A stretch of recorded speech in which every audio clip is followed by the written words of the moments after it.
site actually closed, so we begged our way in, and so, but we can't dilly-dally. Okay. Well, okay, that'll work. I got to show you, maybe line up, if you could line up right along here, because I'm going to have to walk down and show you some pictures. Okay? Okay, so right behind you here is the wall of Jericho. And this is what's called a retaining wall. A long time ago, there was, they used to build the wall around a city, and they just had a wall. And then an invention happened, and that invention is the battering ram. So they come in and battering ram down your wall and kill all the people inside. So it no longer worked to do it that way anymore. So they devised a new way to fortify a city. Okay, and the way that they did it is they knew, just like King of the Mountain, right? Higher ground is more defensible than lower ground. So what they would do is they build these big, huge walls, these stone retaining walls around the entire site. And then they would fill the inside of it up with dirt like a snow cone. Okay, and so here's just a little diagram to help you see it. Then on top of that retaining wall, you have a mud brick wall. Okay, so let me just show this to you. You see the mud brick wall, and then do you see the black? Here is the retaining wall in the black. You see it? Yeah. Okay. So the mud brick wall, that other mud brick wall, there was another mud brick wall higher up on the side as well.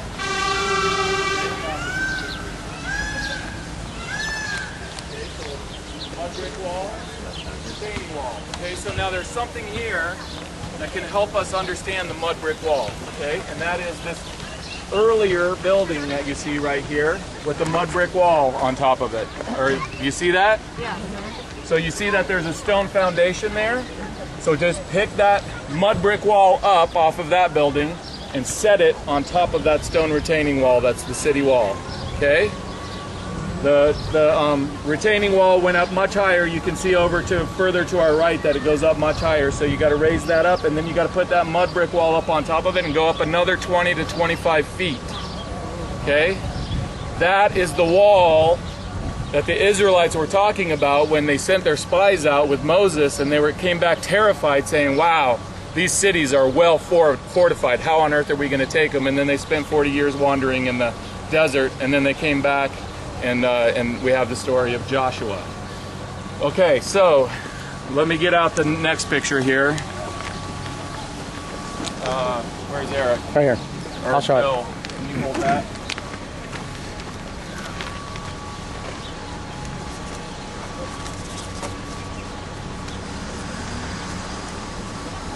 Okay, so I have some pictures from the original excavations here, and so what I want you to pay attention to is I'm going to show you a picture of when the wall was excavated, and I want you to look up at the top right hand corner when I come by you, the top right hand corner, and you're going to see the last layer of mud brick up on top of the wall. That was all that they found when archaeologists dug. And by the way, for Jericho Unearthed, how many of you saw Jericho Unearthed? Peter Parr is the only surviving supervisor that worked here under Kathleen Kenyon from 1952 to 1958.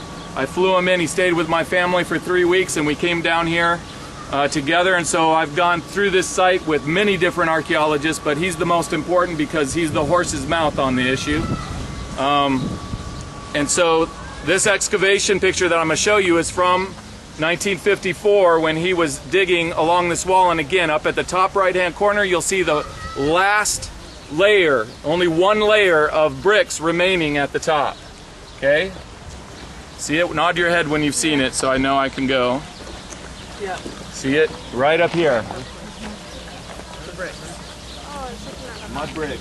One layer of mud brick. Right here.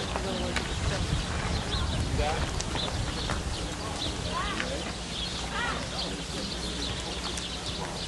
Okay, now the question is as archaeologists, how do we know that the wall collapsed? Because everybody agrees, including Kathleen Kenyon, that the wall of Jericho collapsed in ancient times. And I'm going to show you right now. This next thing is going to be kind of hard for us to see as a big group, but I'm going to start again and I'm going to walk down like I did. This is Kathleen Kenyon's excavation report, okay? And I made it in different colors just so you could see it more clearly, but the red is red bricks, red mud bricks. See how those bricks that are on that wall there are red? Yeah.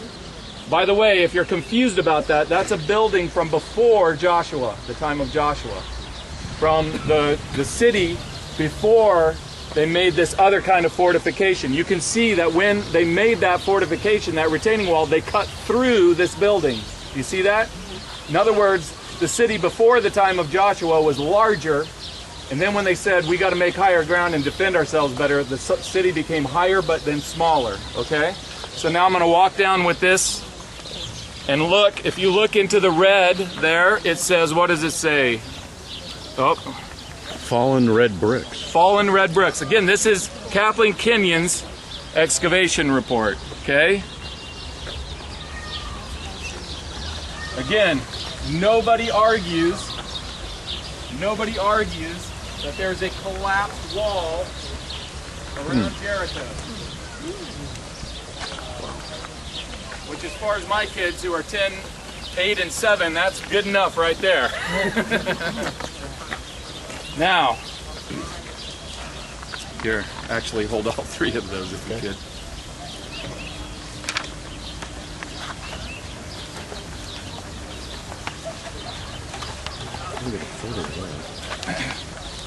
Now,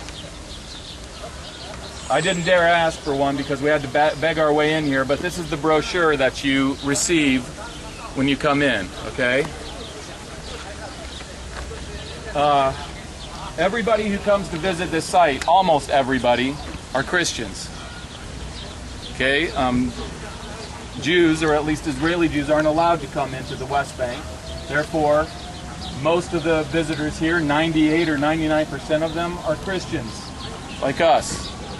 When they come here, they read these signs that you see around here, and they get this brochure.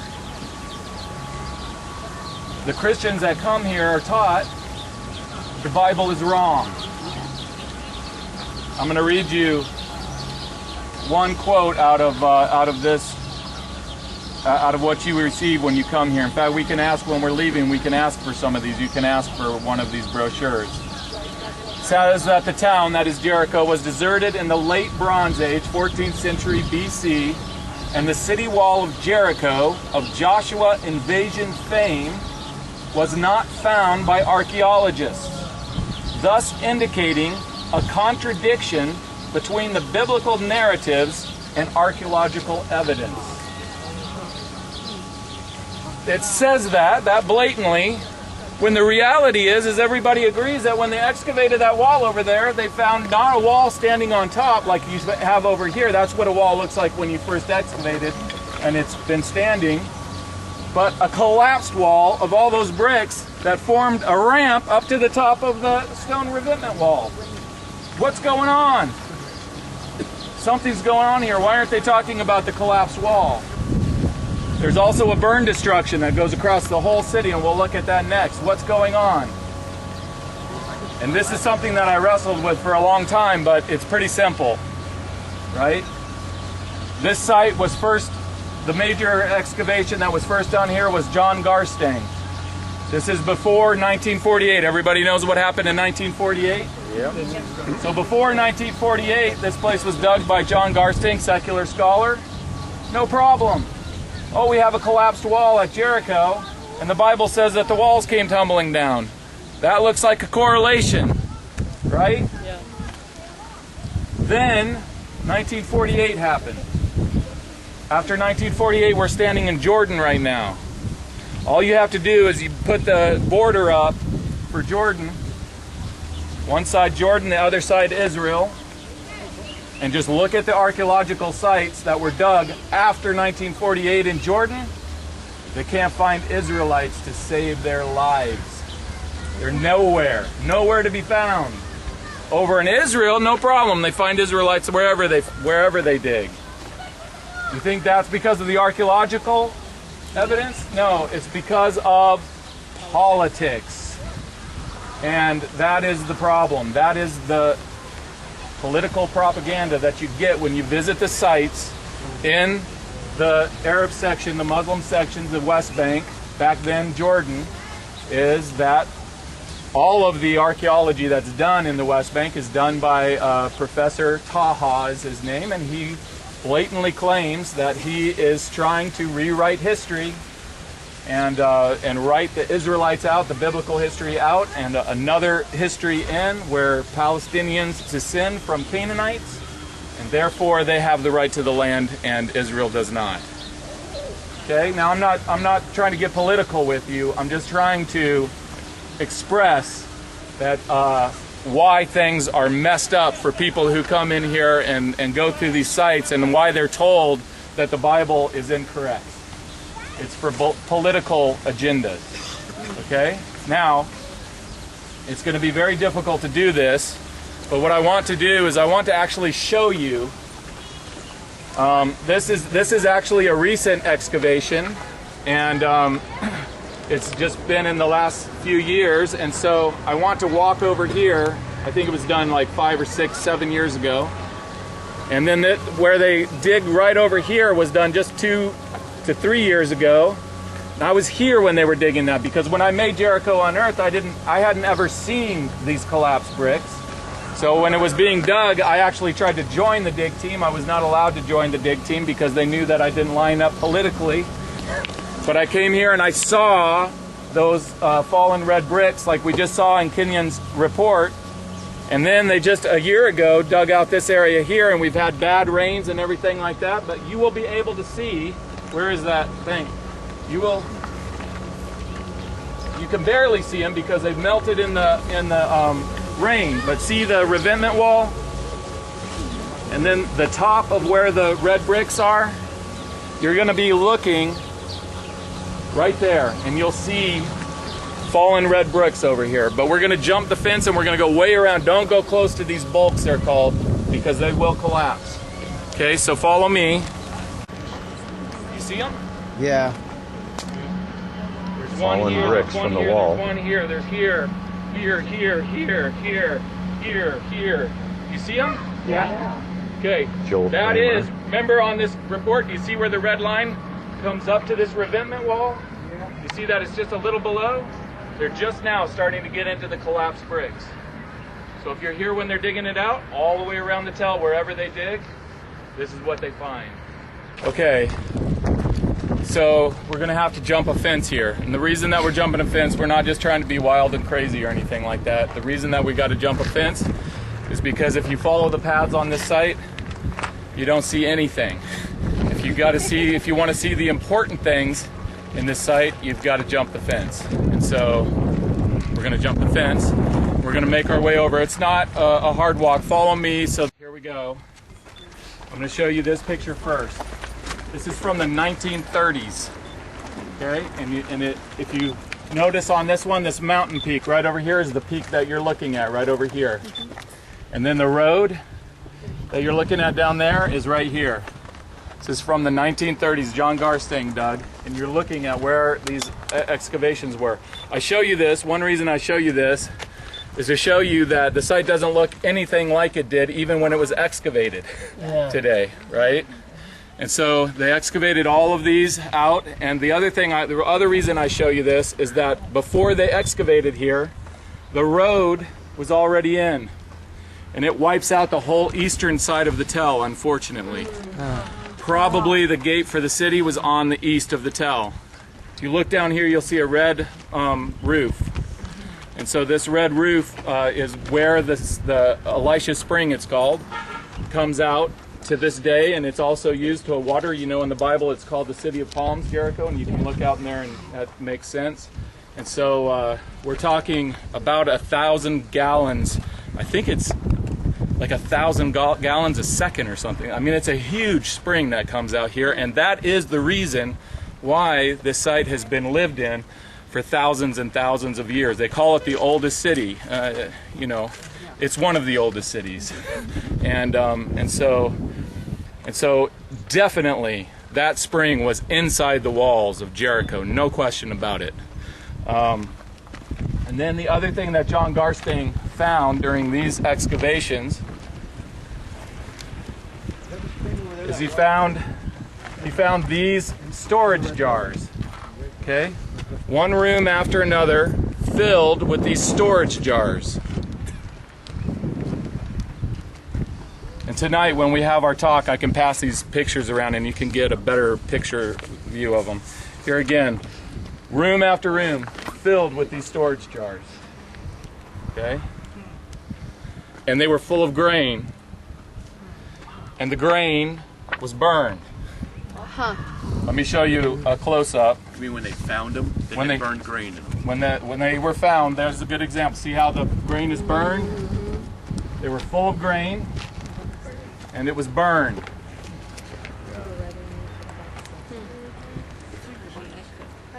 Everybody see it? Yeah. Okay, so let's talk about this. The way archaeology works is this. There is, of all the tools in archaeology, there is one that is by far the most important. And it's not a pick and it's not a spade. It's an ancient text. In fact, if you don't have an ancient text that talks about a site, it's not even worth digging it. Because you will have no way to interpret what you find under the ground. You might find a destruction, you might find a collapsed, wall, but you will have no idea what happened or who did it or who attacked, any of that kind of stuff. You need an ancient text, an eyewitness from the past to tell you what happened back then, and then you can interpret the archaeology that you dig up out of the ground. There are tells, these are called tells, ruin heaps, these big mounds of dirt all over this country that have never been excavated. Why? Because we have no ancient text that talks about them. From the period that we're talking about, from the biblical period, the only ancient text that talks about Jericho is the Bible. Okay? And what does the Bible tell us? Well, we can simply open the Bible and read through our Joshua account, which we don't have time to do, but I'll just paraphrase it for you. And then look at the archaeology that's been found, and you'll see a perfect correlation. Okay, so the Bible says that the Israelites were out here. Do you see where the ground stops going down and starts going up? That's where the Israelites were camped, over there. So they came and they crossed the Jordan River, it says, at flood stage. By the way, that's the worst time to cross a river, right? They got over on this side, they went to Gilgal, and then they celebrated what feast? Passover. All the feasts in the Bible are associated with the agriculture of the land, and Passover is specifically associated with the barley harvest. This grain is not wheat, which they harvest 50 days later. Pentecost, right? 50 days later. This is barley. So they went over and they waited. They had their Passover celebration, and then they attacked the city. That, just like it was the worst time to cross the river, that's the worst time to attack the city. When you're supposed to attack a city in ancient times is before they bring the harvest in from the fields. That way, all your army is out in the fields, eating and laughing at the people who are inside the city and starving to death. And that's exactly what they did in ancient times. The time that kings go out to war was the time when the food was out in the fields and the people were in the fortified cities. But they waited for the worst time to cross the river, and they waited for the worst time to attack the city. Isn't that just like God? And so they came and they attacked the city. We know that it wasn't a long siege. How do we know that? Well, the storage jars are full of grain. If it was a long siege, they would be empty and the people would be starving. Okay, we know, and we know that they were burned. That's crazy. I mean, just from an archaeological standpoint, nowhere has this much grain been found burned. I mean, it makes no sense whatsoever. Why would you do that? You got to feed your army. Not to mention, if you're not hungry, then it's currency at this time. I mean, it's money. Why wouldn't?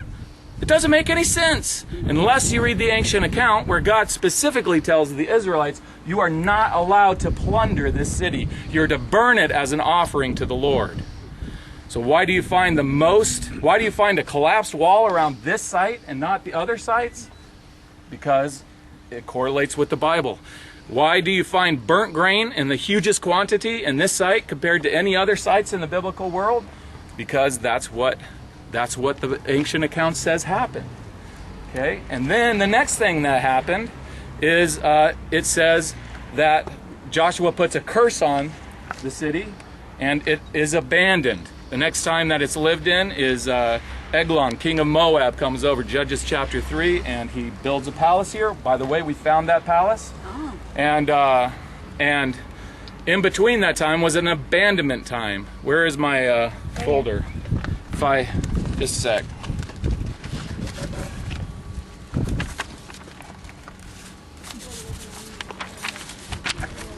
Let's go back to Kenyon's report. Again, this is going to be hard to see, but if you'll look right above the red as I go by, you'll see that it says gravelly, and above that, brown silt. Look right above the red. Gravelly, brown silt. Again, this is Kathleen Kenyon's excavation report. Gravelly, brown silt. Now, where does this brown silt and gravel come from? Why would a whole archaeological layer, be made out of gravel and brown silt? And the answer is simple. Nobody was living here, and so every year when it rained, the silt from the top of the mound washed down, through this layer and formed a layer of brown silt and gravel. Makes sense? That's what we call in archaeological terms a abandonment layer. Okay? Now, they aren't the ones that stand out the most in an archaeological tell. The one that stands out the most is a destruction layer. And especially if it's a burn destruction. And Joshua says specifically that he burned 3 cities: Jericho, Ai, and Hazor. Okay? Those 3 cities. So if you look right over here, you can see the destruction layer from the time of Joshua. Look right in this corner, and you can see the burn. Do you see it? It's about this high. It's about, 5 feet tall. Do you see it? Right in the corner, you can see it the best. Then come out, you can start to see some pots in it. Those are the same storage pots that we were just looking at in the pictures. And you can come down, you can see the bottom of a pot right across from me. As Eric was saying, there was a really nice one across here, but it fell down into the bottom. And it goes down. Do you see it? You can still see it. You're looking for a destruction layer that's up to here on me. You see it? Yep. And it comes down here. That is the destruction layer from the time of Joshua and the Israelites when they took this city out. Yeah. If we were to continue digging further that way and further up this way, we would find a bunch of the same things. We'd find storage jars with burnt grain in them, most likely. Did you get the about the picture same of the level pot? that we're standing on here? Yes. The black. You're talking about the black, right? Yeah. I'm talking about the black. You can see it. You can see it the best in this corner. You can see where it's been raining. You see where all the mud has come down, and so the mud that's come dripping down. You can see where it's been dripping. Do you see that? That's what's covering up the destruction. Remember, this is in the 1950s that this was exposed, which is why it's not as clear as it was back then. But you can follow it along. Just ignore where the mud is washed down, and you can follow it all the way down the edge of the tell. That is the destruction layer that everybody agrees is associated with the collapsed city wall. So everybody agrees that when the city wall collapsed, the city was burned. Everywhere they've dug on this tell, they find this burn destruction at this level. So what was Kathleen Kenyon, who was an atheist, and what does she have to say about this? Well, she has to give an explanation for the evidence that she's found. So she said, 150 years before supposedly the Israelites came along, there was an earthquake. The earthquake knocked the city walls down, and the people, and the earthquake also started a fire that burned up the whole city. And everybody didn't have enough time to get their supplies out, and so they just ran out of the city, and that's why you have the burned grain. Okay? I mean, let's take our bias towards the Bible out of it. Why would you take somebody from the 1950s that's speculating over the evidence that's found here over an ancient text that was found in the Dead Sea Scrolls, 2,200 years old. That's the copies that are there. Of course, it's much older than that. Why would you take one over the other? It doesn't make any sense. Even from just a purely logical standpoint, you would go with the ancient text, wouldn't you? Yeah. So, for this site, the Bible has a chronology. It's called stratigraphy in archaeology. The chronology... You're getting a little closer. Oh.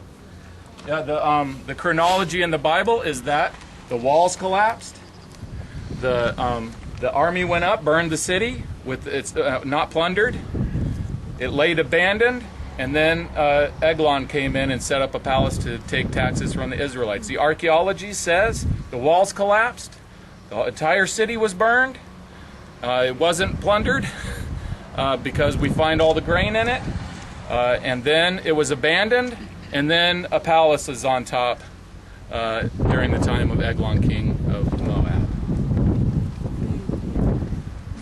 Not difficult. It's, you know, 9 months a year, from 1952 to 1958, I took him down to that wall there. I said, Peter Parr, what did you find? When you dug down the side of this wall, what did you find? He said, collapsed bricks, collapsed red bricks. I said, so does that mean that the wall collapsed? He even said these words. He said, yeah, the wall definitely came tumbling down. I said, well, then what do you think about what the Bible says here about a collapsed wall? He goes, I'm not making this up. I said, I read it to him. He looks at it and he goes, right. I never thought of that before. Honest. And then I was sharing with two more of my European friends that are atheists.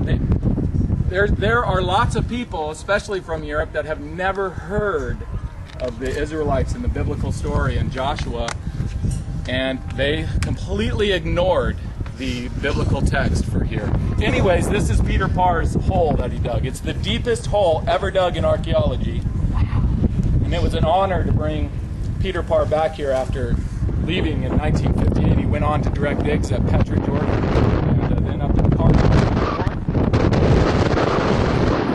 So this is the deepest hole, and they found something very surprising at the bottom of this deepest hole. You can look out here and you can see the ground level.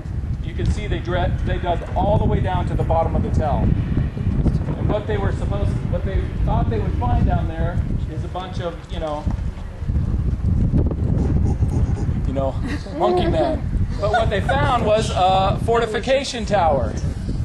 That doesn't make any sense. Why do they have a fortification tower way the heck back then?